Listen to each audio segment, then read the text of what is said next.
పొగాకు వేసుకున్నాను. బాగా మాకు అన్ని పందిర్లు కట్టాను. 20 పందిర్లు దాకా ఉంటాయి. దాంట్లో ఒక పందిరి రాత్రి వచ్చి కాల్చినారు. నాకు అనుమానం వేస్తున్న పేరు చెప్పాను.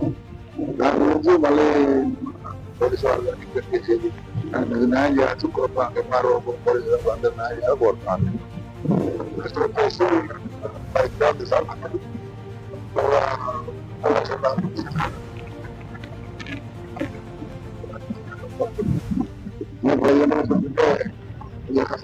భయపడి అంతా మళ్ళీ పక్కదానికి పోతానే అంత ఆరోగ్యం పక్కదానికి కూడా కాపాడుకున్నాం.